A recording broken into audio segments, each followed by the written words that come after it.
and what was that? And that's what we're trying to do here, right? So, okay, so let's go to the OLS. Do you have any questions about the mathematics? I don't want to do all the mathematics here, of course, but do you have any questions about the mathematics? It's very simple, first derivative, second derivative, right? That's all what we do. We have a quadratic. So if we take a look, guys, the basic idea of the OLS model is I have my X and I have my Y. I have a basic scatter diagram. And what I'm trying to do is I'm trying to find a line that best fits these points, correct? That's all what I'm trying to do. So, and this line is going to be, something like that, okay? So now the question is, and this is what we call Y hat. So the question is, how do I build this line? I know that as a line, it has two components. It has my y-intercept, and it has my slope multiplied by x, correct? This is the normal line equation, guys. This is my y-intercept. So if I move this in here, so this should be a, and the slope of my function should be b, right? What is interesting, guys, about b as the slope of the function, it provides you two pieces of information, correct? What pieces of information they are? First of all, the sign. The sign tells you what? Direction of relationship. Do you agree? Direction. Exactly. So it basically tells you I have a positive relationship, I have a negative relationship. It is more or less like well, they are related actually with a correlation coefficient. And the second thing that you need to do is that you get from this B is magnitude. Okay? Magnitude basically, guys, in absolute value, the larger, the stronger the relationship. Got it? Because the slope, remember, guys, is simply like having, so let me see, this relationship is weaker than this relationship, correct? Do you agree with me, guys? Yes. Okay, and of course, if you have, this is my positive relationship, this is my negative relationship. And if it's a flat line, horizontal line is basically no relationship. Got it? Now, what is the criteria to do OLS model, guys? Well, what I told you is that in econometrics, we don't use this deterministic model. So it is not A plus BX. We know that I will select only one point, this point, imagine. I know that this point here corresponds to an observation. This is xi, and for xi corresponds IYI. Got it? And so what I'm trying to do is I'm trying to find a model that works with the errors. So all these guys here are errors. You know, they are very close to the error, positive errors, negative errors, etc. And the econometric model is always going to be, for this case, it's going to be alpha plus bxi plus, I think I use epsilon I. Got it? So what is this epsilon? These are my errors. Correct? Now, if you take a look, guys, what I'm telling to you is y hat is all this vertical distance from here to here. Correct? So what I can argue is that yi is simply equal to yi hat plus my error. And from here is where I get my condition that I developed with you guys, is that my error is simply going to be equal to yi, the real observation, minus my fitted value. And then from here, I simply told you is this one minus a minus bxi. So what is a? This is an approximate, this is a parameter value that represents alpha. Alpha is a population. Beta is also a population, we use b. Okay, just acknowledging that we're using samples. And that's why we have an error. Okay, so from here, I told you the OLS model, what we try to do is we simply try to minimize the sum of the square of the errors, and the parameters I will minimize based on are a and b. So, and this is simply minimize of yi minus a minus bxi squared. Okay, so then that's what I've done in the previous slides. In the previous class, guys, I derived the functions for, I told you guys, if you do the first derivative, then you're going to find this one here is going to be equal to this one here. Okay, the only problem is that for A, you need B. So B is simply sum of xi minus x bar, yi minus y bar, divided by sum of xi minus x bar squared. So this is equal to the covariance of xy divided by the variance of x. Okay, so this is what I have derived in detail for you guys in the previous class that you have in YouTube. Now, if you want to see the relationship between B and the correlation, remember, guys, that the covariance of xy equals to sigma x, sigma y, rho. Rho is my coefficient of correlation. And I can write this one here as the covariance of xy, and the variance is simply sigma x. Then if I do, let's call this 1, and let's call this 2. So if I do 2 in 1, I can see that B equals sigma x, sigma y, rho, divided by sigma x squared. So B is going to be equal to sigma y over sigma x times rho. So this is the relationship, guys, that, you know, we're talking basically about the same stuff. Well, not same stuff, something very similar. Correlation and B. So if correlation is positive, B is positive, because these two numbers here are always positive. If the correlation is negative, B is going to be negative. If the correlation is closer to -1, B is going to be larger and closer to a negative number. A negative number and larger, etc. Make sense?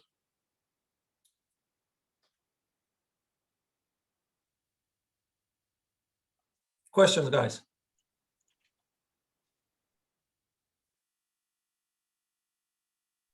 No?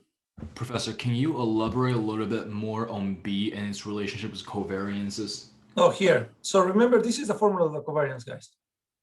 The covariance of x and y is simply equal to the standard deviation of x times the standard deviation y times the correlation coefficient. So rho is correlation coefficient.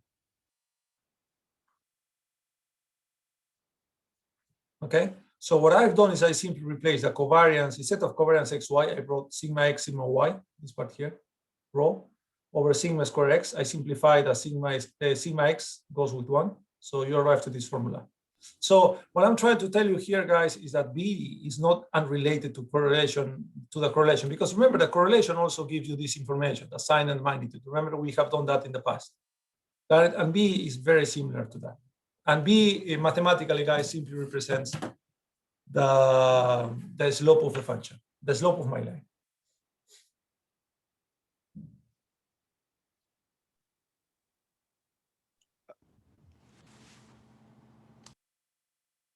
Okay. So yes. Sorry. Go ahead. One quick question. Where do you get the correlation coefficient from? This one here? Yes.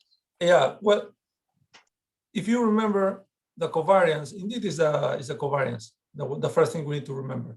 So covariance of xy is simply expectation of x minus x bar, y, let me minimize this, y minus y bar. So this is what you do, okay? So now what is x? If you remember, x is simply data, guys. So you have 100 observations. You agree? So from these 100 observations, can you compute the mean? Yeah, you can, correct, guys? You follow me? Just think in terms of Excel. You compute the mean, you can compute the mean. And now if you have a variable that is called y, you can compute also the mean. And then you can compute this term here. So what you do here is every xi minus its mean, and every yi minus its mean. So you're going to have another series here. Correct, guys? Do you agree with me? In terms of Excel, just think in terms of Excel. And what you do then is you simply sum xi minus x bar for this one here. And then for this one here, you simply sum yi minus y bar. And then if you multiply these two and then you divide by n, then you obtain your correlation coefficient, your covariance. Got it? So what is the idea, guys? I told you, I explained you that already in in the statistic. Correlation is simply measures the linear dependence between two variables, how two variables linearly co-move. That's what correlation means, okay? That's in, I don't know, second class perhaps, if you can take a look. But this is mathematically what we're doing.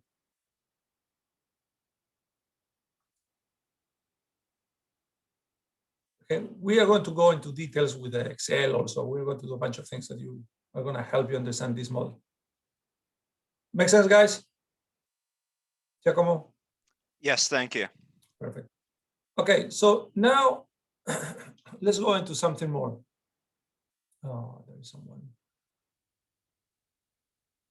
Give me 1 second. There is one participant is coming. Okay, so there is something more that you need to be aware of, guys. Is always we take a look to goodness of fit.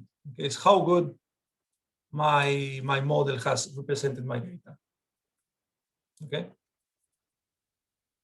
And this is the other thing that I mentioned to you guys. The goodness of fit is basically what we do is sum of yi squared is going to be equal to sum of yi hat squared plus sum of errors squared. Okay, so remember that this one here is indeed yi minus y bar, and this guy here is yi hat minus y bar. So they are the mean series. Okay, so this is what we call the sum of squares of the total equals the sum of squares of the regression plus the sum of squares of the errors. Okay, so this is always, this is an identity, so this is always true. And of course, what we try to see in a goodness of it, how good my model is representing my data, is the proportion that this guy represents to respect to this one is the highest possible. Do you agree? Makes sense to you? So, and that's the R squared. So the R squared is simply, guys, SSR divided by SST. So please remember, R comes from regression, not residuals, regression. So this is the variability that Y explains from the variability of X. And E corresponds to errors. So this is my R squared, guys. The thing is that the people don't use normally this formula. What they use is this formula here. Okay, so I explain how do we get from here to here. It's a very simple process. So this is my R squared. So obviously, guys, R squared, the best is close to 1. Do you agree? Closest to 1 implies basically that the variability of X explains very good the variability of Y. Got it? So R squared, guys, is simply variability of Y explained by variability of X. Okay, so why variability, guys? Because we're using square numbers. Remember, square is variance, do you agree? So that's what we're trying to do. It's simply the variability of Y that is explained by variability of X is measured by R squared. Okay, this definition, guys, is crucial. The people, I don't know why they always say is what is the percentage explained by X of Y? It is not the percentage of anything. Of course, we express this as a percentage, but indeed it's not of X and Y. It's the variability of X explaining the variability of Y. Make sense to everyone? You just be careful because that's a typical question. It is not X and Y. It is not levels. It is variability. Just see the construction. We are always having square numbers here. A squared always represents basically volatility of variances. Okay, variability.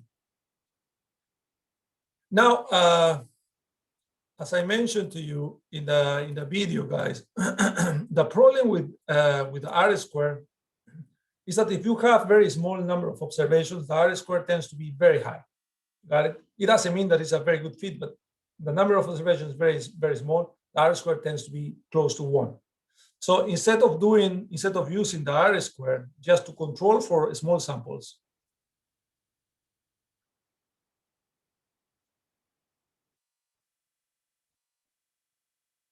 okay, so to control for small samples, what we do use, guys, is the R squared adjusted. Okay, and adjusted R squared is simply SSE is the formula 1 minus divided by n minus k SST n minus 1.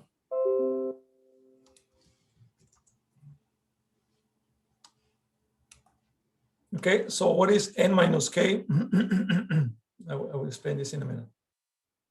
So k equals number of parameters in regression.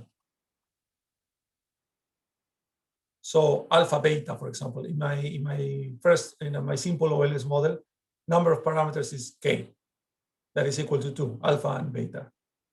So this is the k. N is sample size.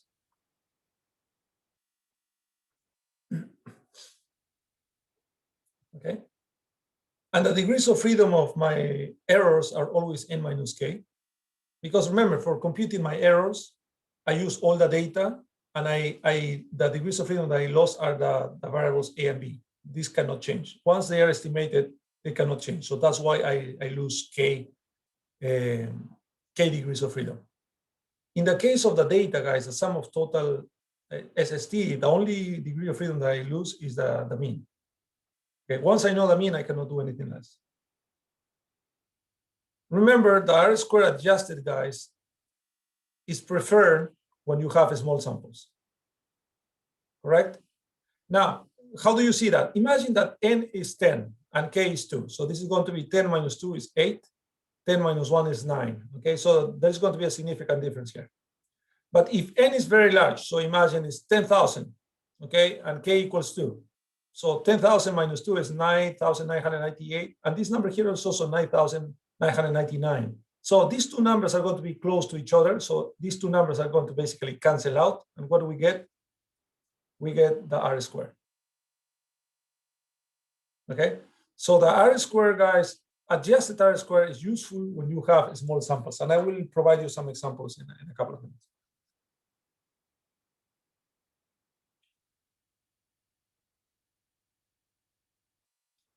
So we have the R square, we have the adjusted R square, then we have the F, or the ANOVA test. Okay, what we call F.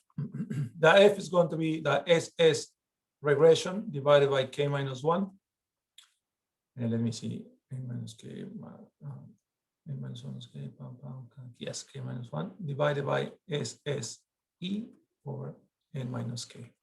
And this is going to be distributed as an F, k minus 1, a minus k. So the F distribution, guys, is another distribution, okay? And as soon as these are quadratic terms, the F distribution is never negative. So the F distribution looks like this, okay? So it starts from 0, move from 0 to the infinite. So the F distribution, guys, as soon as you have a square number here, square number here. So by definition, by construction, these numbers never can be equal, can be smaller, sorry, can be negative. So they are always going to be positive. So the F distribution is always going to be a positive distribution. Okay. The null hypothesis of my F test, guys, is that there is no linear relationship. Okay, so basically what I'm saying is my model is not linear. So that's my null hypothesis.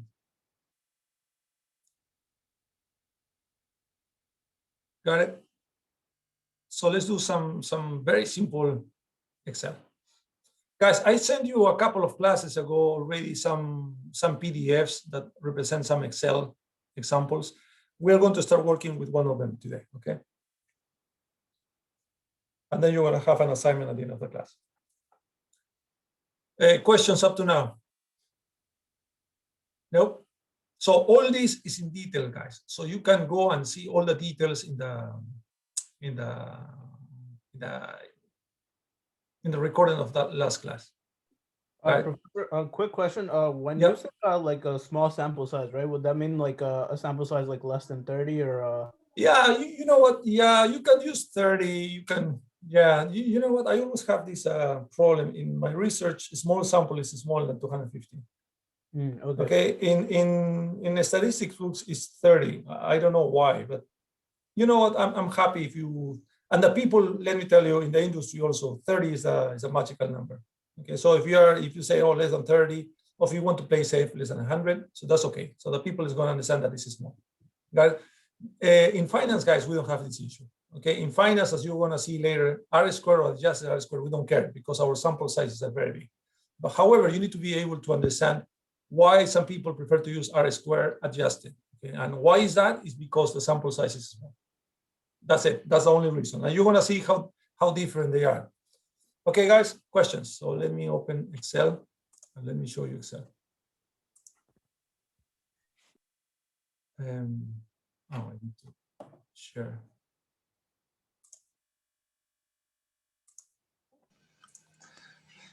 Professor, Hey, sure. a quick question. Yeah. Yep. So I've tested, as you wrote down, is a test for if there's a significant linear relationship between y and x. And if we do a t-test on beta, on the b, Yes. the estimated coefficient, that also can give us a test on the significance, right? If, yes, we're going to oh. discuss that later. Yes, no, but yeah, What I if prefer the to do it later. Yeah, Remember okay. that when we talk about, there are 3 levels of analyzing normally these type of regressions, okay, any type of regression. Normally we go in the R square, then we go into the F test for linearity or other type of models. We're going to complicate this later. And also then we go into individual coefficient significance, okay? This is the A and B. And we're going to do that after this example, okay? Okay, guys, so let's go and let's see this very simple, very, very simple example. I need to do that just to show you everything. Okay, you're gonna see, if you understand this example, you're gonna understand everything. Now, we have here, guys, you have the productivity rate, okay? And normally when you get, when you're applying for a job, you get a test, okay? So this is the results of that test. It's from 1 to 20. And your productivity rate, I think it was evaluated from 1 to 18, okay? So 70 is very productive, 75 also very productive, 50, 51 is average productivity. And so there is this question of that, you know what, the admission score has something to do with the productivity rate, that's all. Right? It's more or less like the SAT, guys, has something to see with your final grades at the university, something like that. Make sense? So the first thing I've done here is simply I do the scatter diagram. So I have X here and I have Y here. Okay. And then you can see, of course, let me perhaps move this one here, the scale. Minimize this one. Yeah, let's do the minimum to be 40. So you can see that there is something there. You see? Yeah, we can argue that there is a positive relationship between the test and the productivity. Make sense to you? Okay, so if you want to do a very quick look without using EViews or MATLAB or wherever, you can add immediately a line here. Okay, so just clicking one of these points, right click, add trend line. I need to minimize again you. And then from here, guys, what you can select is different models. We're going to select all these models later. But then I would simply say, show me the coefficients and show me the R square. Okay, so first look, guys, what do you think about this relationship represented by my linear regression? So here is Bx plus A. That's the way Excel presents the data, the results. What do you think, guys? In terms of fit, how do you feel about the fit here? It's a pretty strong fit, pretty good. Yes, and based on what? Is positive or negative? Positive. Positive. Yeah, it's based off the R square being close to 1 as well. Yes, remember, 1 second. Yeah, that's a good point. The R square is always going to be defined between 0 and 1, correct? So you're never going to have yes, you're going to have negative R square, but this is weird situations. But in general, guys, R square goes from 0 to 1, correct? So the closer to 1, the better. However, guys, the strength, so if I tell you, forget about the graph, and I tell you, guys, you have a relationship between X and Y that is equal to 0.91. What can you tell me?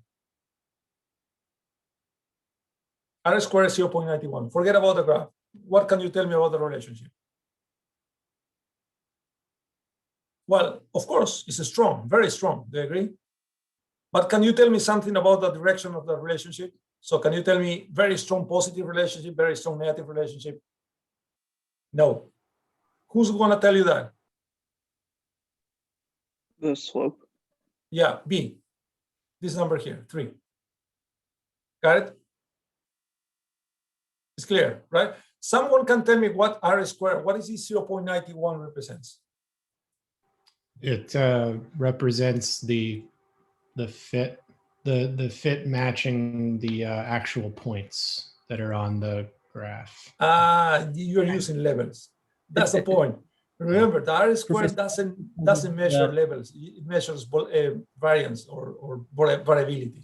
So basically, John, the way to read this one is that 91% of the variability of y is explained by the variability of x. Okay, so that's technically how you need to talk about the R squared, guys. Is the variability of y explained by the variability of x. And why is that? Because remember, it comes from sum of squares of total sum of squares of errors, etc. Make sense? Okay, so we have the goodness of it, but where do we get the F? Okay, so let's do the F. If you want to do the F test or ANOVA test, I need to move this somewhere. Where's my? Oh, here we go. Are you seeing my computer, right? My Excel? Yeah, we Yes. could see it. Perfect. So what you do, guys, if you want to run a regression, not only the line and the coefficients here, because this is, it's partial information. You need more information to determine something. What you do is you go data, and in data, you go data analysis. And in data analysis, you go into regression. Okay, so again, data analysis, and regression. And then you click OK.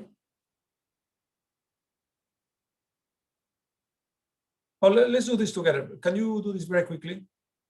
Because there are some people who don't have data analysis, so you need to simply activate that.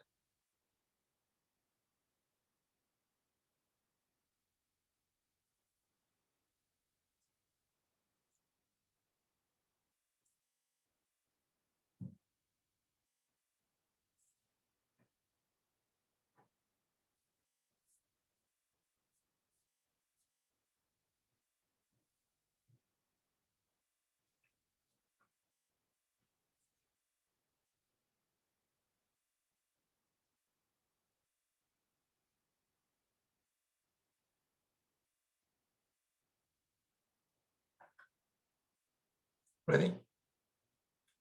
So it's data analysis, and then regression. In the regression side, guys, what you do is you simply select the data. The Y range goes first. So Y for me is the productivity rate. Simply block everything. Your X, you simply block your Y, your X. Then I have labels in the first row. Yes, I have the names in the first row. Forget about the confidence. We're going to do this later. And the output range is where do you want your results to appear. I will just click on L1. And I don't need anything else.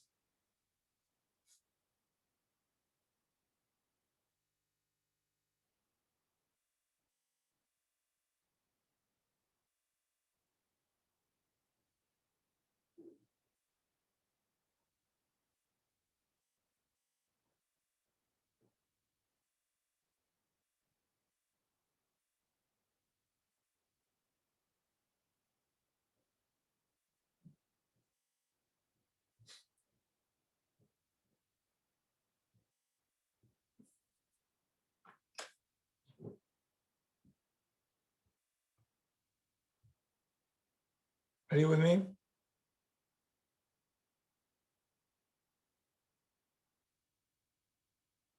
Yep. So you simply click OK, and then you have your summary statistics. And I will develop all of them in a minute. So we simply do this 2 decimals just to make it more real.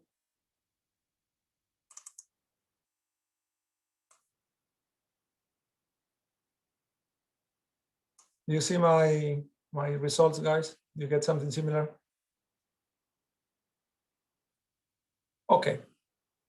1 minute, and then we go all together because I need to explain you all the details here.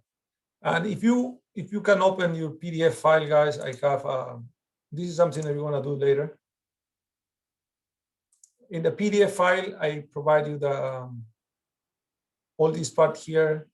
I provide you the algebra, so the formulas that we have created by using Excel, so you can see that indeed our formulas work. And then I explain every single concept, how it's computed, how it's estimated, etc., using the numbers. Okay, so you have here a very detailed analysis, guys, on what each number is, what is the representation of each number, what is the null hypothesis, how do I do this, etc. Okay, so but we are here. Are you with me here? Professor, I have a question. Yes. Where did you get to the data analysis tab? I went to data, but I cannot find a data analysis tab. Oh yeah, sometimes you don't have it. So if you go file, then go to options. So for those of you that don't have a data analysis, it is not it doesn't come immediately. So you go file, options. Okay. When you are in options, you go add-ins. When you are in add-ins, you go here, manage, Excel add-ins, go.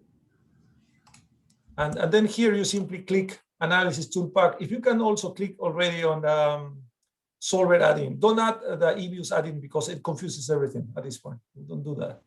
Okay. So analysis toolpack and solver add-in. And then click OK. I don't do this because I have it already. And then the analysis toolpack, the data analysis is going to appear now. If you take a look to data, it will appear here, data analysis, around here. It depends on how many. Got it. Thank you. Perfect. Okay, guys. Okay, so now let's go one by one. What is this multiple R? When we have a univariate OLS model, guys, like this one here, so univariate implies that I only have one X. Okay, I only have one X. This one here is my coefficient of correlation. Got it? So when we have the univariate model, so this implies that I only have one explanatory variable, the multiple R is what is known also as correlation. Okay, this is true if and only if I have only one X, otherwise no. The R squared, guys, this is the 0.91 that we have here. So it's a very strong, relationship. Can you take a look to the adjusted R squared? Which one do you prefer to use in this case? The R squared or the adjusted R squared? Yep, Giacomo. I would prefer the adjusted R squared because it's a small sample size. Definitely. And you can see that they are different. Okay, in this case, my relationship is positive, but guys, I have examples with macro in which my R squared is close to 0.85 and my adjusted R squared goes to 0.30. Okay, macro people, well, now it's more availability of data, but in my old times, we used to have quarterly data only for 10 years, so we are talking about very small sample size, okay? And then we need to use the adjusted R squared for sure. But this is good, thank you, Giacomo. When you have a small sample sizes, guys, go for the adjusted R squared. And why do you prefer this one? Because this controls for the degrees of freedom, and the degrees of freedom depend on the sample size. Remember, it's n minus k, n minus 1. So that's why the R squared does it. Forget about the standard error for a minute, but the standard error is crucial for later. The number of observations. This one here is my ANOVA. This is my F test. Remember, I wrote this is SSE. So remember, this is this is SS, this is sum, this part here is sum of SS, what we call R. Yes, this is SSR. This one here is SSE. This one here is SST. So if you sum these two numbers, of course you have SST. You see that? 256. If you sum SSR plus SSE, you obtain SST, correct? It's a mathematical construction. There is no possibility of not having that. Now, if you divide the SSR by the degrees of freedom, so K in this case, how many parameters do we have? I have two parameters. K minus 1, 2 minus 1 is 1. So that's why I have 1 degree of freedom. And this one residual is n minus k. How many parameters? I have 2. How many observations? 5. 5 minus 2, 3. Got it? And then if you divide this 234 divided by 1 is this number here. 22.8 divided by 3, you get 7.6. And then if you divide this number by this number, you obtain your F test of 30.71, 79. Now, as with any other test, guys, if you want to use a critical value, what do you need? Sorry, if you want to use the F test or the T test, what do you need to do? You need to go to the table or Excel, find the critical value. And once you find the critical value, oh yeah, I forgot something. The critical value on the F test, where is mine? So my critical value, guys, is going to be here. Okay, so this is my critical value. From here to here is reject. And of course, from here to here, fail to reject.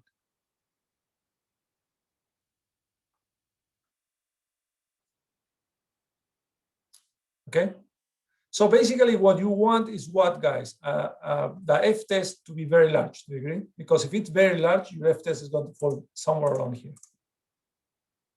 Now, if you want to do that using Excel, let me go to Excel again.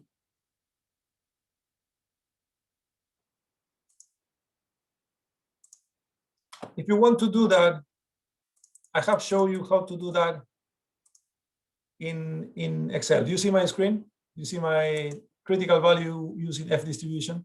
Yeah. Okay, so here you have is FT inverse.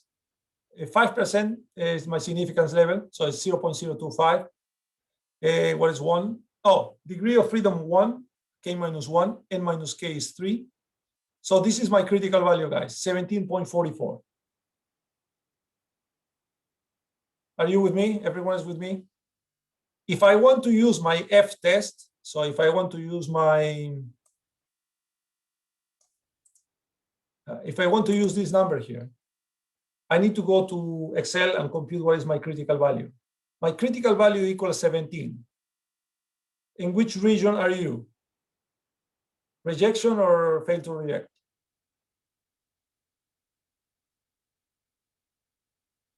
Guys, what I'm telling you is that for our particular example,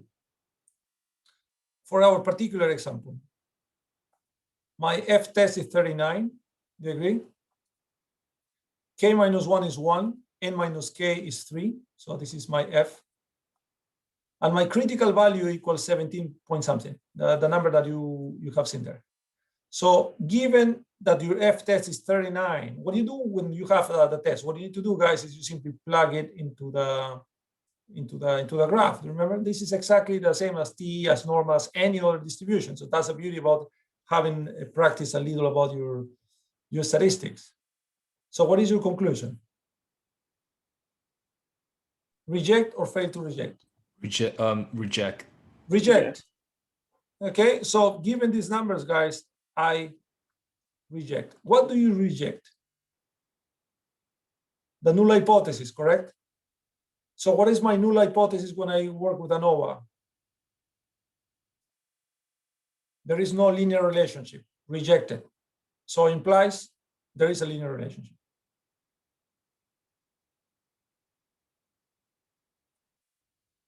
Make sense to you?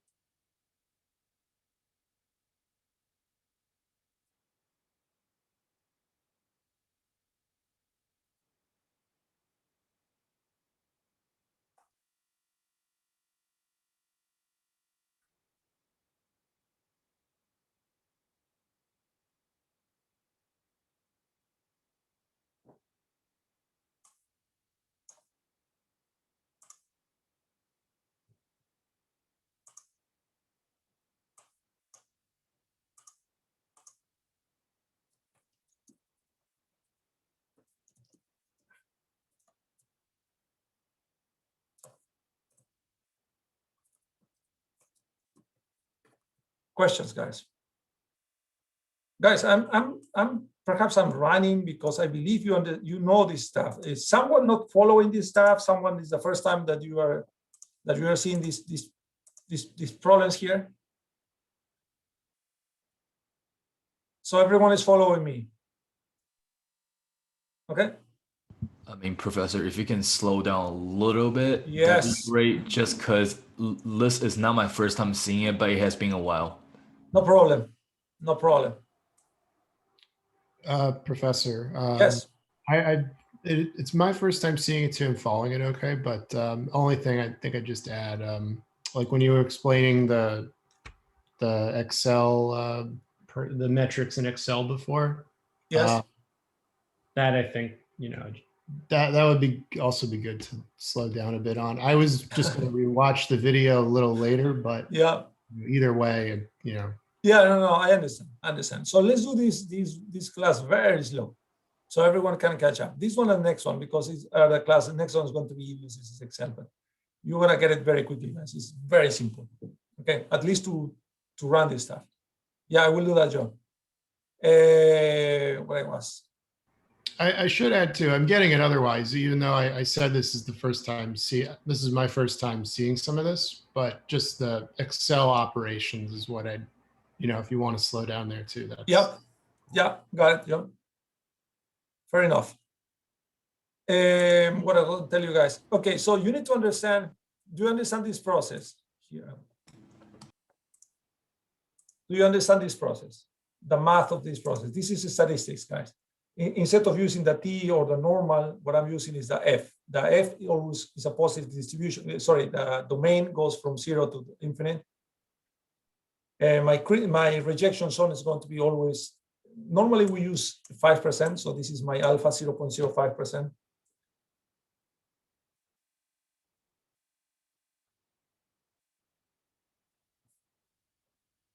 Okay.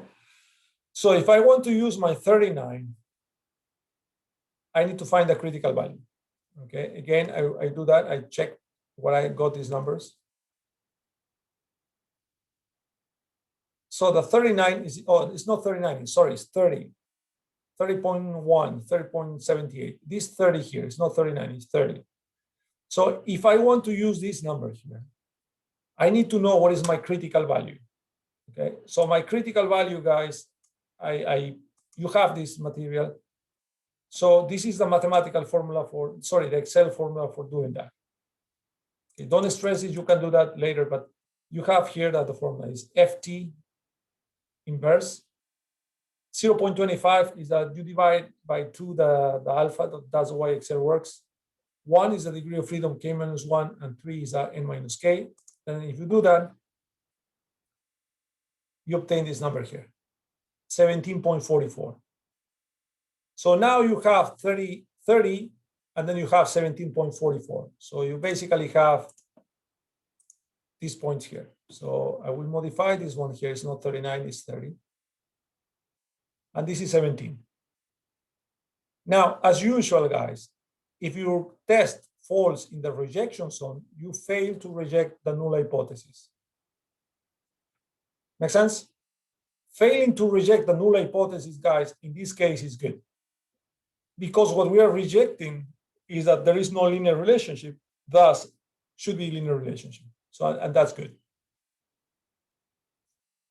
Okay.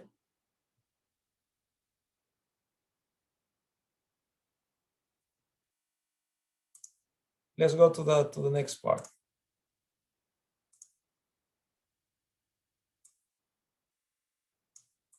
Here we are. Now, guys, instead of using the F test, what do we prefer to use? This significance F is what we call p-value. Do you remember the p-value?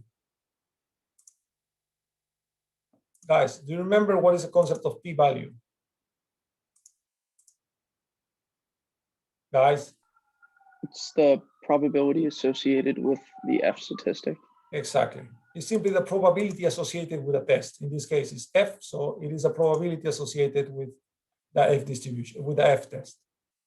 Now, just you tell me, what was the rule with the p-value?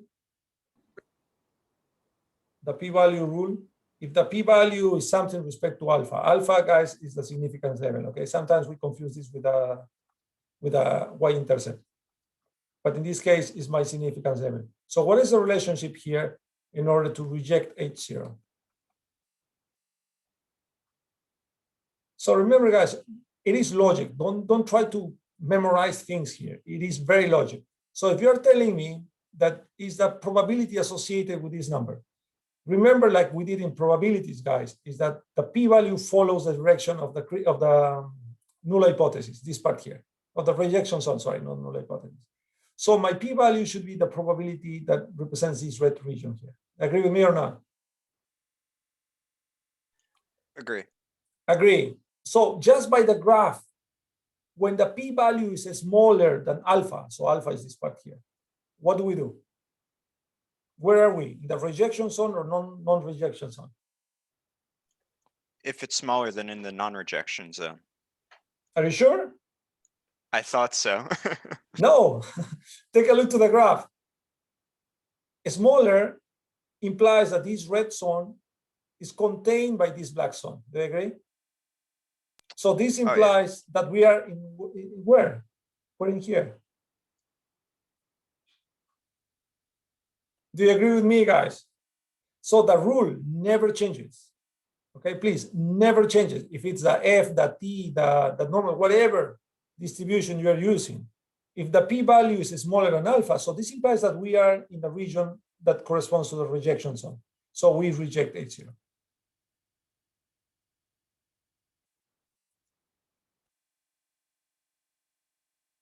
Make sense? Okay, guys, it's logic, but logic comes with studying. So hopefully you have studied your statistics. I'm reviewing your exam, so hopefully next week I will have the grades. But that's why I did statistics, guys, because I need you to understand the concepts. Okay, Kevin, sorry. Yeah, just one quick question. Where did you, I understand the rest now, but where did you get a critical value of 17 from? Oh, let me go again to Excel. So remember that the critical value, when I told you this part here, I told you that my F test, so this is my F test,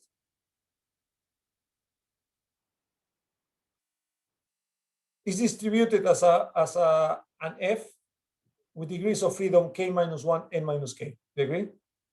Do you remember when we were talking about the t, n minus 1 degrees of freedom, etc.? Remember that? The critical value comes from here. So this is the input that you need to find your critical value, this 17. Got it? Oh, it right. Okay, okay. no, it's into the FTINV function. Yes, so let's go Excel. So if you go to the end of your package, you have this one here. Take a look. So the function is this one here. Oh, sorry, it's not FT, it's F inverse here. So I made a mistake in the typing here. It's F inverse. Oh.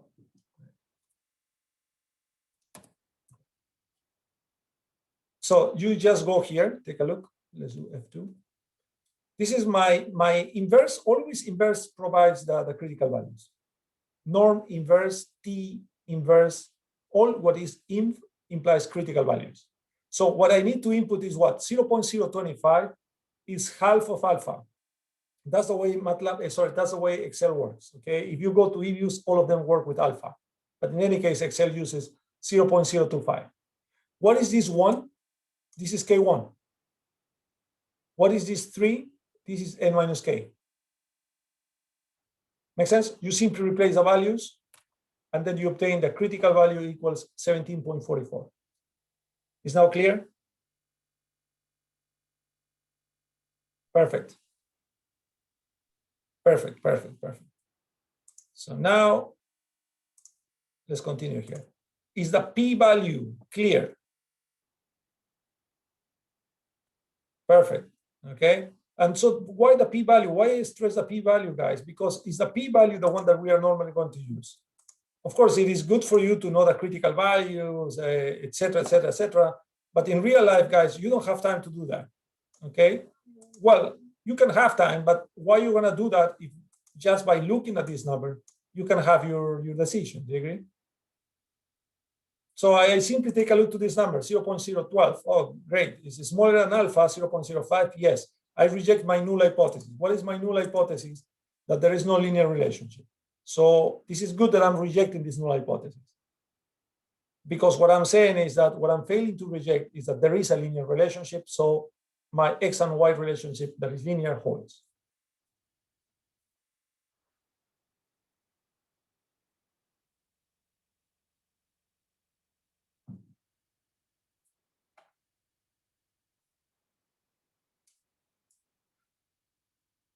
Got it? Okay, so we have done the R square, goodness of it, the ANOVA, goodness of it. Now we go to individual coefficients, significance levels, significance. What is statistically significant, guys, implies simply that this number here is indeed the number that you see here. Got it? So what we are going to do there is something that we have done already in the statistics part. We're going to do an hypothesis testing. Okay, so for each of the individual elements, so we're going to do basically hypothesis testing.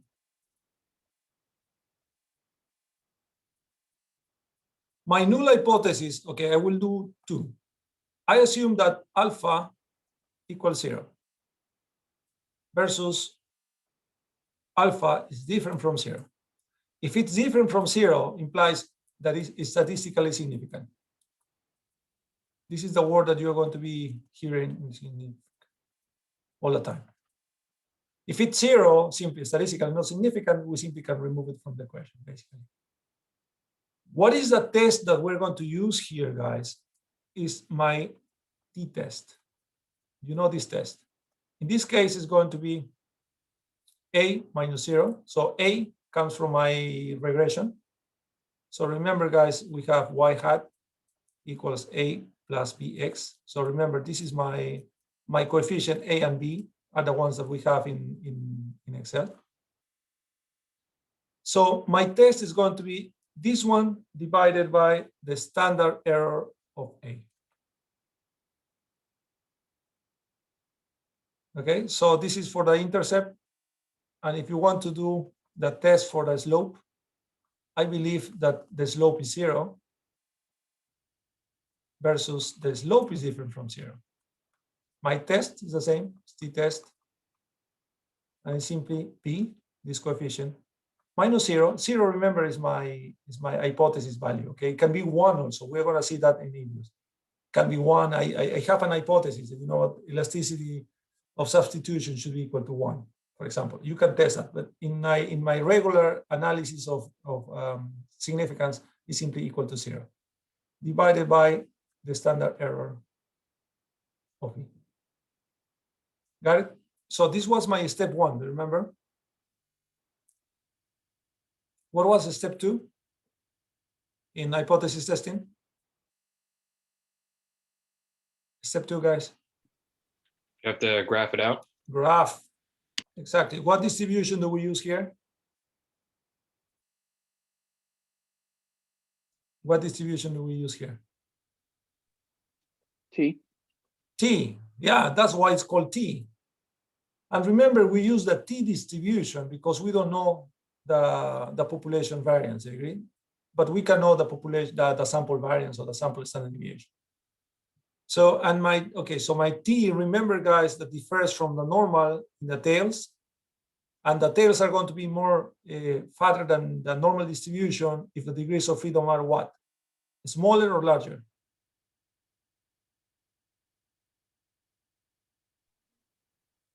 Guys, the T distribution is smaller. Of course, it's smaller.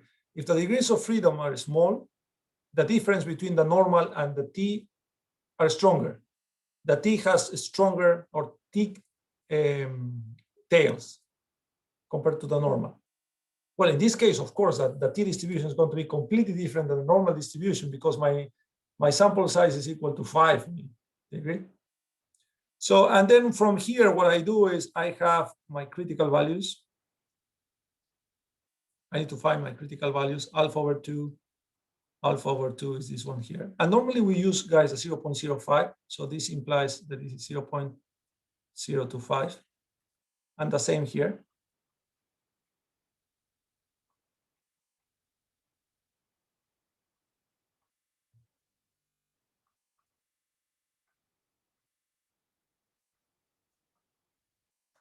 So remember, guys, this part here is failed to reject.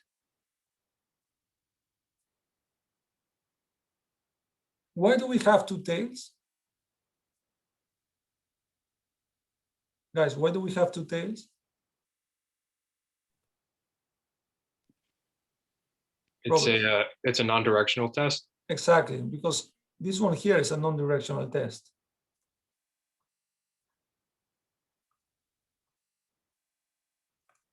Everything has a logic here.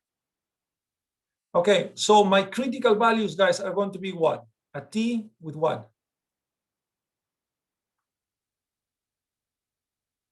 What are the critical values of the t distribution, guys? How do I find that? What I need?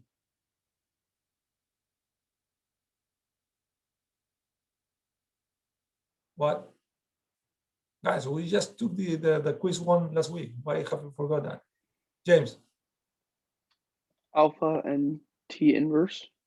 Yes, but what I need? So I know alpha already. What I need? What goes here? Do you remember? Your degrees of freedom. Yes, and the degrees of freedom are always equal to what in this case? N minus 1. N minus 1, exactly. So I have n, right? So n is 5 minus 1. So what I do is I simply go to my table, t, 4 degrees of freedom, and then I find my critical values, correct? And remember, this is it is symmetric distribution, so t equals to minus t here, and then I can decide. And then your step number 3 was what? What was step number 3? Compare the calculated and critical t-scores. Beautiful. So what you do is you simply graph this one here, compare where this one falls, in here or in the middle. And that's all. And then you decide, correct? That's it.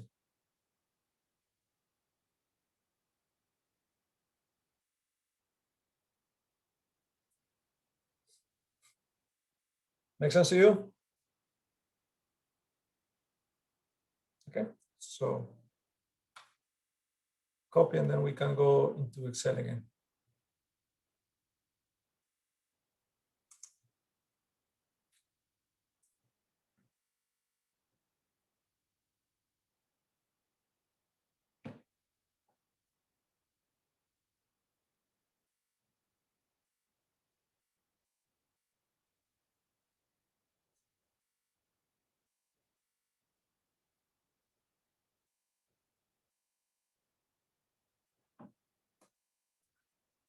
Make sense, guys? Okay, so so let's go to Excel.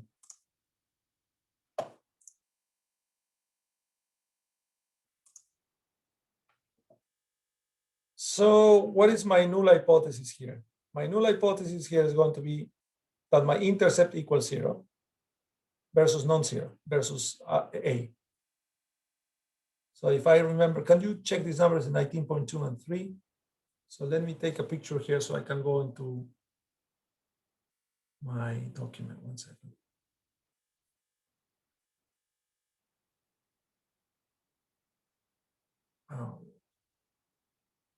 Yep.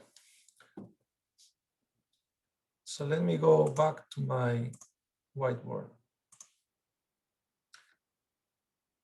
Okay, guys. In my example, I have A equals 19.2. Minus 0 is 19.2. What is my standard error of A? It says a standard error. You see that in the Excel? You used to have SE, standard error. And the standard error equals 7.669. So if you divide these two, you obtain your t-stat, what it calls t-test or t-stat, and your t-stat equals to 2.504. Do you see these numbers? Do you understand where these numbers come from? Could I see how you did that on Excel? Yeah. So let me go to Excel. So these are the parameters that we have estimated using Excel. This number here, 19.2, you see that? My standard error, 7.669. If you divide this by this, you obtain your t-stat. Make sense? Yep, And thank you. it is the same in the lower part. Okay, so let me write down for beta, guys, this is equal to 3 divided by 0.541, and my t-stat is going to be equal to 5.549.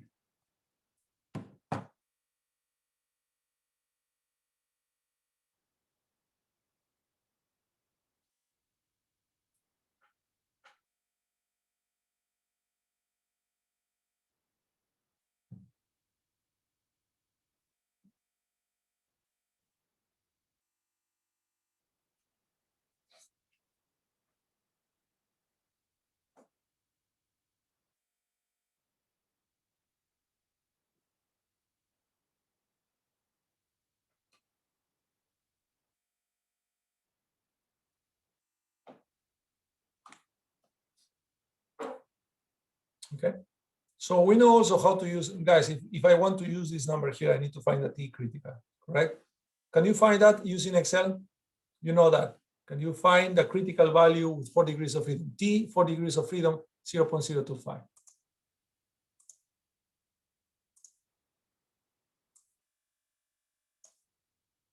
You have also the commands in here. For this Excel, guys, oh, I'm using T inverse here. Yeah, that's okay. So the command is T inverse. Excel uses 0.05, even though Excel is going to divide this for you. Excel is kind of weird. And then the why have 3 degrees of freedom? Oh, got it. You know, made a mistake. Guys, the degrees of freedom, when we talk about when we're talking about regression analysis, this is not n-1, it's n-k. Okay, in general, it's n-k. How many coefficients do we have in this regression analysis? 2, right? So that's why this one is 3. K represents basically number of parameters that I have estimated. So it's basically, I have estimated A and B, so 2 parameters. And this is what we call K. So if you check that, the critical value is going to be equal to 3.182. So your critical value, 3.182. So the critical value here, guys, equals, this one here equals 3.812. What was that? 3.182. 182. So, and this one is going to be minus 3.182. And the same here, the degree is the same.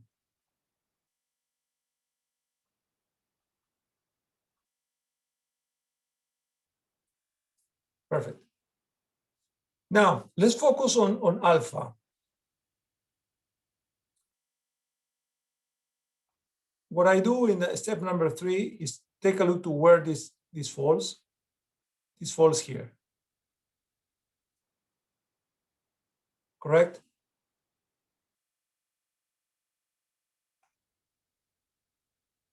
So what is your conclusion? Reject, fail to reject. Fail to reject. Exactly. Don't doubt, guys. It is clear. Fail to reject what? H0. So this implies that the y-intercept is not significantly different from 0.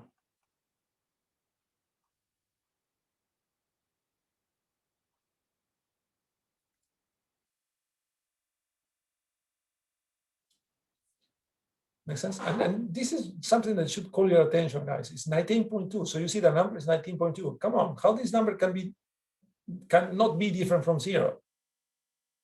It is not different from 0 because it has the standard deviation is very large, and the t stat is very small. And then also this depends on the degrees of freedom. No? It's very small. My sample is just a toy example, but this can happen. You can have very large numbers that you see very large numbers, but they are not statistically significant, like in this case. Okay, so now what happens in the next case when we talk about the slope? So 5.54 is going to be somewhere around here. So what is your conclusion? What do you conclude? Reject the null. Reject H0. So basically what I'm saying, slope coefficient is statistically significant.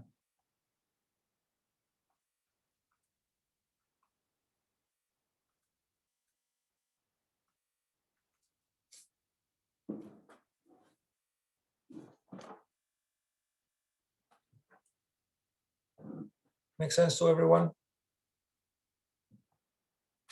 Yep. Okay, copy. Professor, just to reconfirm, at this specific moment, you used a T inverse in Excel, right? Yes, it is. No. This one is also T inverse. The command is T inverse. You see? Let me move this. Let me make this bigger. Here we go. The Excel command is T inverse. So remember, everything that is with inverses represent critical values. Everything that without inverses implies probabilities. Make sense to you guys? Great. Got it. I was just confused with the node that I took from before, because the node I took from before was F inverse. It was the example from top. Thank you. Yes, the ANOVA is F. These ones here are T. Okay, individual lines. So take a look. Don't get confused. R square is R square. The F is called F because it's F. It's F distribution.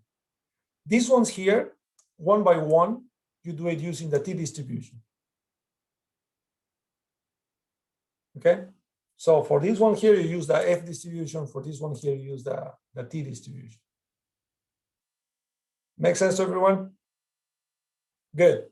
Now, let's go. Let me share again. You tell me, if I want to compute the p-value, okay, I want to compute the p-value. How do I compute the p-value for this one here? Can you read what is a p-value? Remember, what's the p-value? Guys, someone, what is a p-value? It's the probability of the test. Exactly, it's a probability associated with the test. Okay, so I have here my test, do you agree? So this is my 2.500. Now, if I have two tails, I need to do this one here, and I need to have this number is going to be minus 2.504. Remember, we have done, this is what we have done in statistics. So basically, my p-value is going to be all this part here. Agree with me, yes or not? Yes. So if you use the p-value rule, what you're going to tell me is the p-value, just graphically, guys, is larger or smaller than alpha? Alpha, remember, is the sum of the black sides of the equation. It's larger. When the p-value is larger than alpha, so this implies we're in what zone? Rejection or non-rejection? Guys, where are we? Non-rejection. Non-rejection or fail to reject.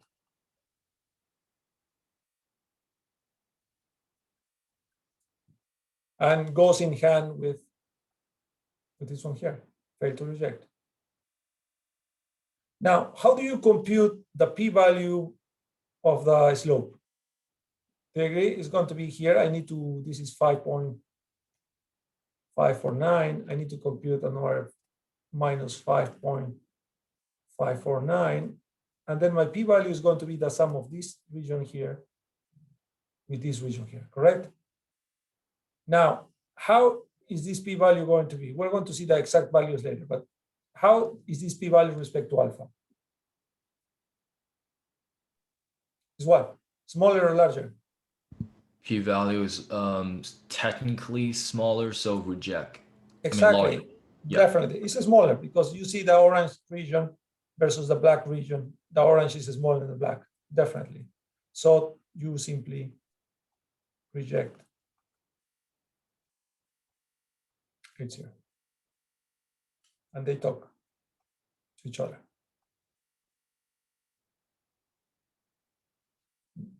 Does this make sense, guys? Because I want you to understand this part here. We're going to be repeating this every single day that we're going to be in this class, guys. We're going to be talking all the same stuff, seriously.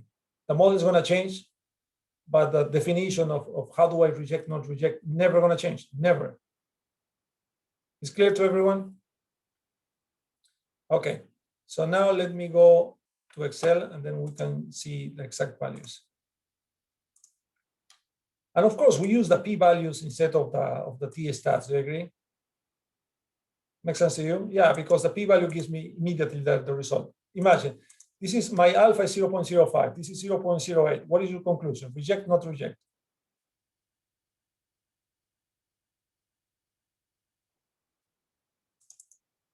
Do not reject. You don't reject because this p-value is larger than 0.05. Fail to reject. Okay? Failing to reject implies that statistically this number, even though it looks like a 19, statistically is 0. The influence of this number here on my regression is null. Now, what about the p-value of the slope coefficient? 0.012 is smaller than 0.05, correct? So we reject the null hypothesis. What is my null hypothesis? Is that beta equals 0. So I reject that, so beta is different from 0, it's significant.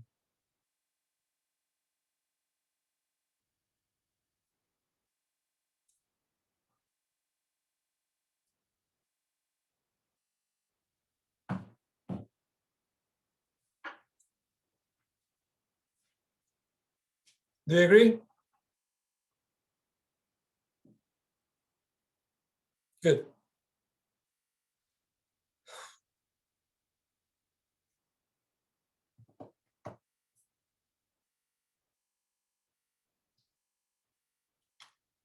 Do you remember, guys, when we have non-directional tests, we can also use the confidence levels. Remember that? So these are my confidence levels. So what can you tell me if you decide to use, instead of the p-value, instead of the t-test, you decide to use the confidence intervals? What is your decision rule here? So remember, what you do is you take a look to your null hypothesis. My null hypothesis is that alpha equals 0, correct? Then you check if 0 or a number falls in between these two numbers. 0 falls in between.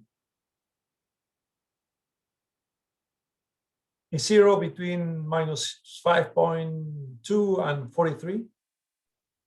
Obviously. Yeah. So this implies that I cannot reject my null hypothesis because 0 is contained in this confidence interval. Make sense to you? Take a look to this case now. Wait a second here, what happens here? Yes, 3. Oh yes, my hypothesis is 3. My null hypothesis is 0. Okay, is 0 in this interval? No, fail to reject. Sorry, reject the null hypothesis. Make sense to everyone? Okay, so if the hypothesis number falls in between these ones here, you fail to reject. If the null hypothesis is not here, so you simply reject the null hypothesis. Okay, 0 is not here, so you reject the null hypothesis. And that's it.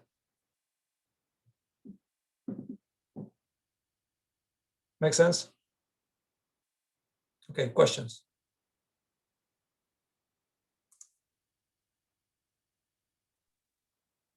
Just to repeat what you said, if 0 is in between, you do not reject. If 0 is not in between, you reject. Exactly. Got it. Exactly. Okay. Now, guys, I recommend you to go through all. I explain everything. So this is the algebra. So this is the regression that we have. The A equals y hat minus b x hat. Remember the math. So this part here simply shows you that indeed mathematics, the math works. Okay, you're gonna have a lot of, where this number comes from. Oh, this one here is very important. The standard error, guys, is simply, so let me talk about the standard error only. That's the only number that I forgot to mention. So what is my standard error?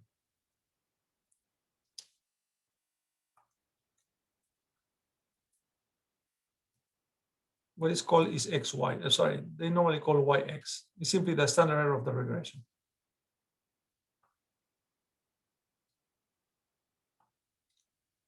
Yx. So this one here is simply the sum of the squares of the error divided by n minus k. And as soon as this is standard error, so we need to take the square root of all this part here. How do we compute the errors? So this is also equal to sum of yi, the observed value, minus my y hat square divided by n minus k. So this is the standard error, guys, that we see in the regression results.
Ready? Take a look. So let's go to Excel again. And I will explain only one, okay? One of these ones, and then you can take a look to all the other guys, all the other ones. So remember, perhaps I can write in here.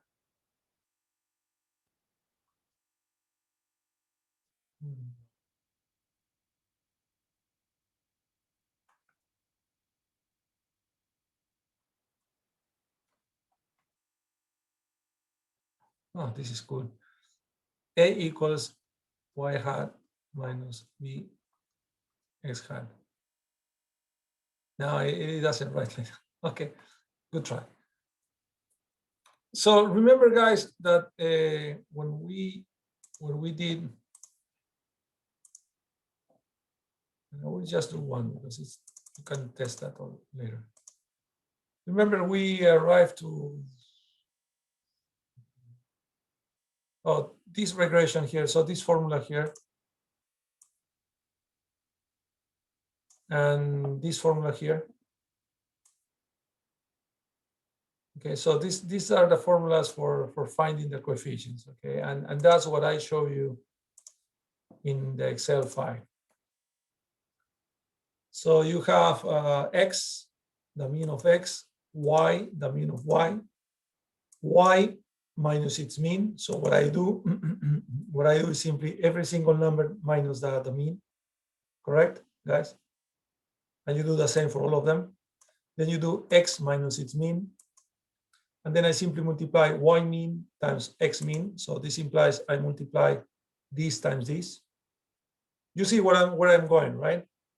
I'm finding b. And then I find x minus mean of x squared, this part here. Then I sum. What I've done, guys, is I've created the components of this formula. Sum of xi minus x bar times yi minus y bar. I've done this one by one. Then I sum, I obtain a single number. Then I've done xi minus x bar one by one, squaring every single number. Then I obtain this number. And then v is simply the fraction, the ratio of this part here divided by this part here. That is what we have in here. And then what I do is simply, I think it's this one.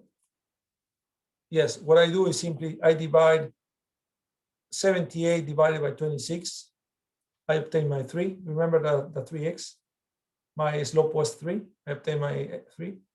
And my a is simply y hat. Take a look. Is y hat minus 3 times 61. Correct? And then you obtain your 19.2. So these are the two coefficients here, the two parameters here. No. So the math works, guys, for sure. Do you have questions? Okay, please go and play with this stuff. Go and play with this stuff. Take a Professor, look.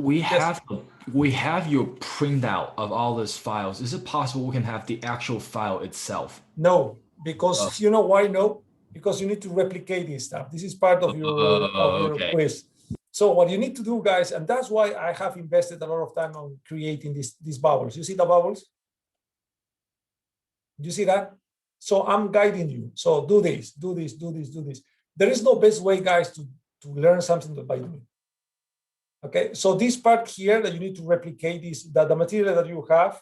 I will let you know. So just do the regression and algebra, guys. And nothing more from this package, because we have a lot of things to do, and you are going to do this CAPM. Okay, so if you can take a look to the things we're going to do, you need to redo the regression analysis, you need to redo the algebra, and you need to do the CAPM model. Okay, I will explain in a minute what is the CAPM model.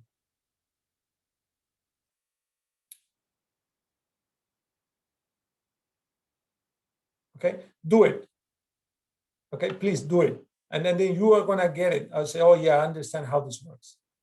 And now you have the advantage, guys, that we have the Zoom, so you can go and repeat and repeat and repeat and then just get it. Okay? So that was an advantage that none of my students have had in the past. Make sense to you? Okay, so let me introduce you this capital asset pricing model for a couple of minutes, okay? And that's what you're gonna be doing. By the way, guys, you have the data also. Today I send you the data. So where is the data? Sorry.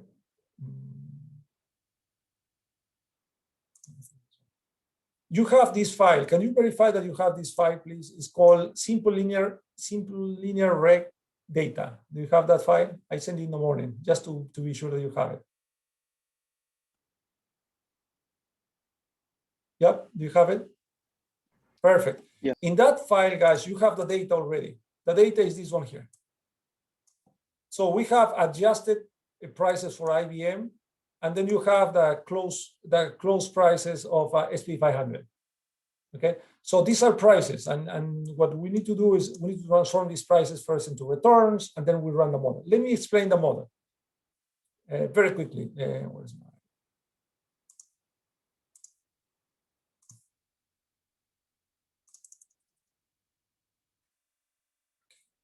So let me move this here. Yes, so let me talk about, and this is going to be your assignment as part of your replica. You have the results already in your replica, so you see that the actual numbers. So if you don't get these numbers, something's wrong. Got it? So what is the capital asset pricing model?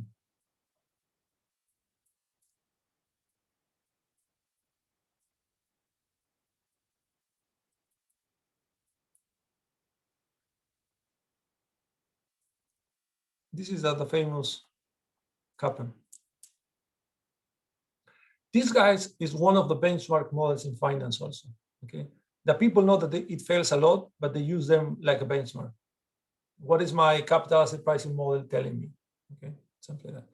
So the capital asset pricing model, guys, in summary, tells you the following. the expected return of a given asset minus the risk-free asset.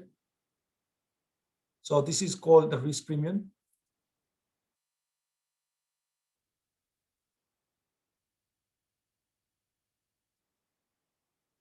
Is proportional to its market exposure, called beta. Let's call it market relationship.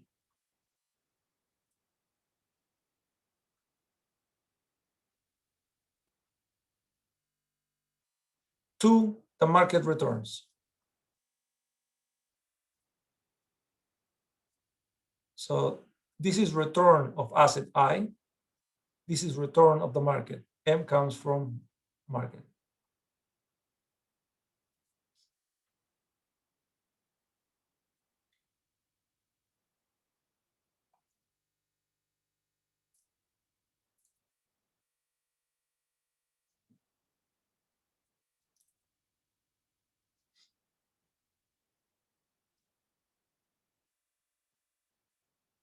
And how do you compute beta?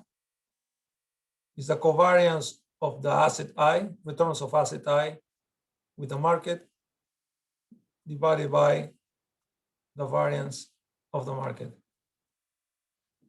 Do you recognize this formula?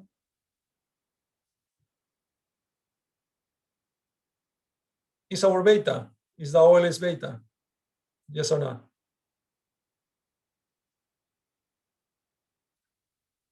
The market relationship, guys, can be larger than 1. So this implies that the asset returns move stronger than the market returns. So this is called offensive or aggressive. If beta is smaller than 1, it's called defensive. And if beta equals 1, it is called market.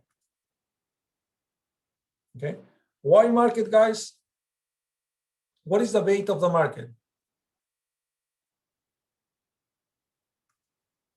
Well, if we use a formula, the beta of the market is going to be covariance of RM divided by the variance of M. The covariance of a variable on the same variable is equal to the variance. So what is the beta of the market? 1.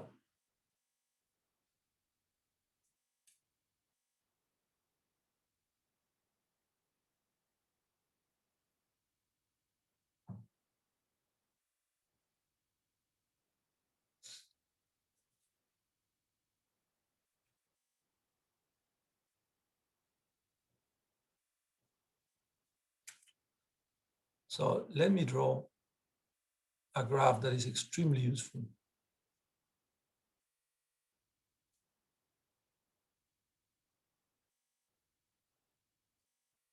I will write beta here and expected returns here.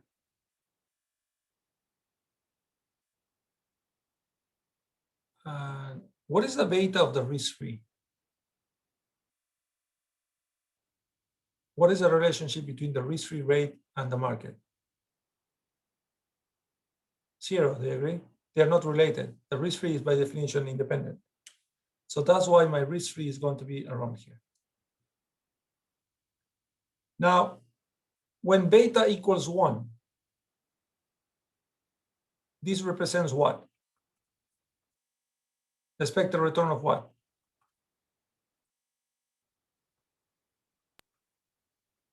Of what, guys? Market. The market. That's what I'm telling you here. So if I have 2 dots, I can create a line. This line here is called the security market line.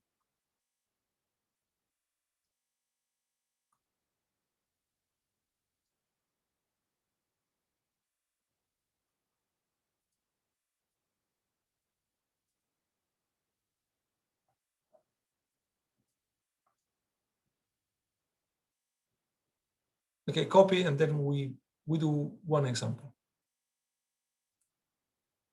Just you to understand how interesting is this model. It's extremely simple, very useful.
Ready?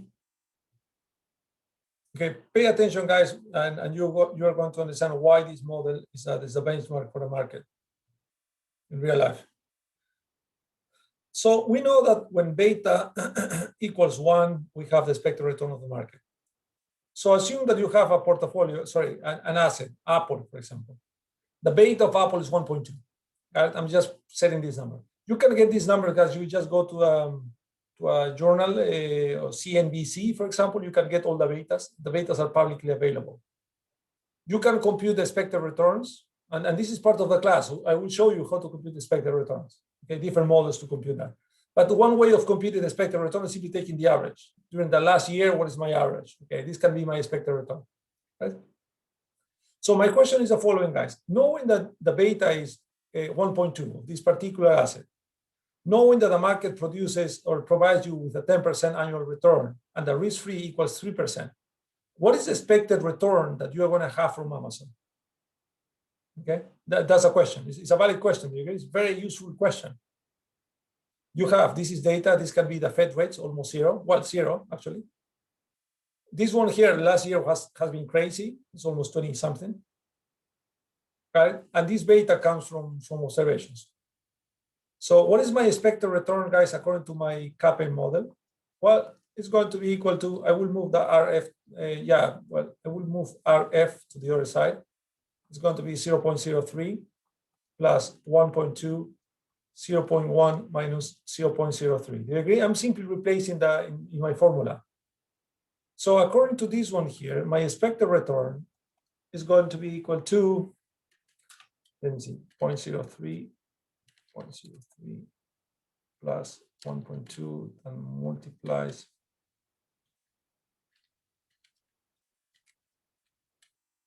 So I have 0.114.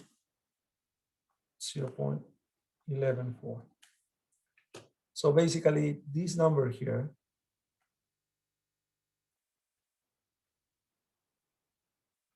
corresponds to 11.4% if we're in returns, percentages. Do you agree?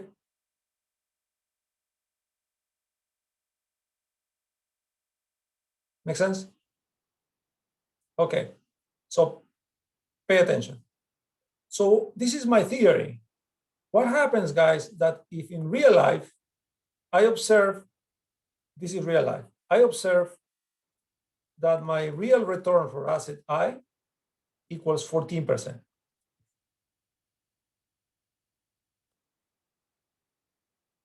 Do you agree? Equals 14%. This is real life.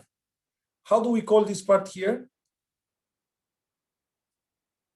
We call it alpha. And I'm sure you have heard about alpha opportunities.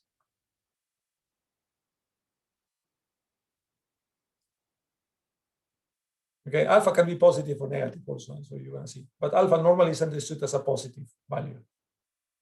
So what do you do, guys, if your model tells you that this asset should be producing 11.4, and in real life you have 14. What are you going to do? Buy or sell?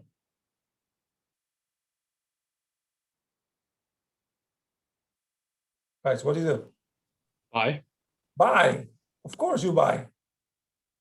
Unfortunately, guys, you are not going to be the only guys realizing this one here, because it's a benchmark model. So everyone is tracking these numbers. So everyone is going to start buying. So what happens with everyone who starts buying? What happens with the price? The prices are going to start going up. Of course, the price is going up. What happens when the prices go up with respect to returns? Returns go down. You agree? So basically what happens in theory, and this is like economic transition mechanisms, guys, is that if you see an opportunity, everyone is going to jump into the pool. By jumping to the pool, the prices go up, opportunity disappear. Got it? Make sense? Now, what happens if the reverse, you observe the reverse in real life? So imagine that your model tells you that this should be 11.4, and your asset is giving you 9%. So what are you going to do? This is also called alpha, but your reaction is going to be different. So what do you do in this case? Buy or sell? Sell. So what happens when you sell? Prices Go down. Prices go down, returns go up, and then you go to equilibrium. When you buy, sorry, I will do this. When you buy, prices go up, returns go down. So we go back to the equilibrium. Got it?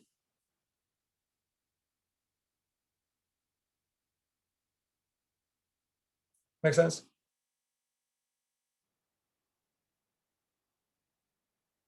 So,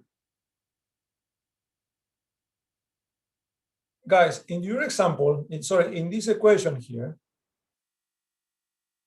in the Excel file, we are going to assume that the risk-free equals 0, okay, as it is now. So if the expected return, if the risk-free equals 0, so my regression becomes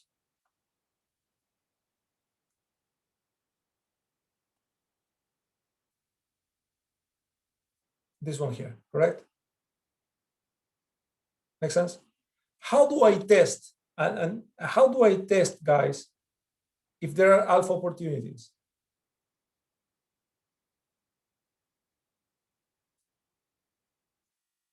Because that's what I'm trying to do. I'm trying to see, IBM, in my example, has alpha opportunities, yes or no? How do I test that? Any ideas?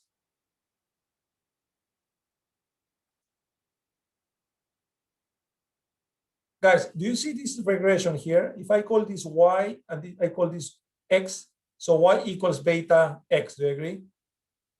What I can do also is I can do the following. So this is my model.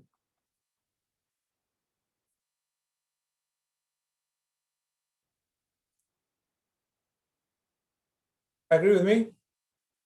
So this is my normal regression analysis. So if I want to find if there are alpha opportunities, I need to simply test if alpha is significantly different from 0. Yes or no?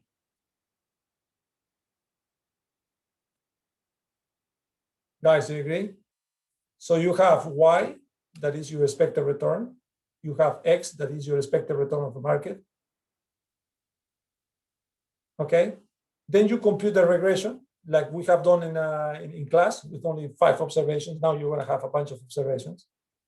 Then you have, your R squared, your F, and then you're going to have alpha and beta, correct? And then you do simply the hypothesis testing for alpha, the hypothesis testing for beta, and then you're done. So if you find that alpha is statistically not significant, so basically you have you have no alpha opportunities. Got it? That's the goal of this exercise. I'm not sure if you're going to be able to do that, but at least for next class, guys, if you can please take a look to what I provide you, to this part here. Do you see this? You see my Excel? Can you please read and understand how this works? Okay, what I've explained to you is exactly what you need to read here. Now, how do we compute this number here? If you can copy the formula here. This is strange, I didn't put it. So let me. Remember, we're talking about returns. We're not talking about prices. So what you need to do, first of all, is transform the series that are returns, the prices into returns. But that's an easy piece of cake, right? It's going to be this number here. So we are going to lose one observation. It's going to be this one minus this one over this one. So it's going to be 84.95 minus 83.73 divided by 83.73, the common definition of returns. Once you have these returns, guys, so you have your IBM returns, your SP500 returns, do exactly what we have done today in class in Excel. Okay? You run your regression, just data analysis, regression, enter Y, enter X. So your X, your market, guys, is this SP500. And your asset, individual asset I, is going to be your IBM. Okay? And then try to replicate this part here. We are going to discuss this more next class. And we're going to cover more next class on understanding these models. It's crucial. Okay, guys, so we stop here. I need to run to my other class. Do you have questions? Please study, okay? Review this particular class. Stress this class. You just give it 1 hour, or just review, and review. Professor, this class here is the basics of everything. Yes, Giacomo. So I have the numbers for IBM and S&P 500, but I don't Yes. have any of the bubbles that are to the right of your screen, and I was wondering if that was on purpose or not. No. You have the bubbles. I gave you guys I gave you this one here in PDF perhaps 2 classes ago. Okay, You have thank received you. this one here. You have received this material in PDF. So, and I did this on purpose because I want you to replicate this one. Got it? Yeah, thank you. Okay, guys. So anything you need, just let me know. I normally reply the emails. Otherwise, we see you next week, and then we continue doing more and more and more. But please study, okay? This is going to be building up, and you want to see how much you're going to learn at the end of the class. It's going to be amazing. You're going to see, but you need to study at least 1 hour, 2 hours in a week is more than enough. Okay, that's more than enough. 1 hour, 2 hours, just replicate what I've done, and then you're going to be well off. Okay. Professor, Sir. do we have to submit this anywhere or just have it ready for? No. Have it ready. You're going to submit this one in quiz number 2. So this is going to be graded also as part of quiz number 2. So just do it. Just do it. Next class, I guess, right? No, the quiz number 2 is going to be in a couple of weeks or 3 weeks. We're not yet there. Okay. Okay, but be doing this. Do it because it's going to help you understanding what is coming next.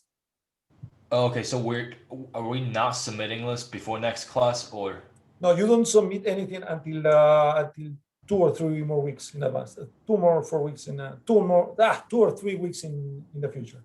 You don't need to submit anything for next class. We're going to discuss more in next class, but don't submit anything. Okay, got it. Thank you. Okay, guys. Thank you, and see you then. See you in a week. Thank you. Okay, see you guys. Take care. Bye-bye. Thank you.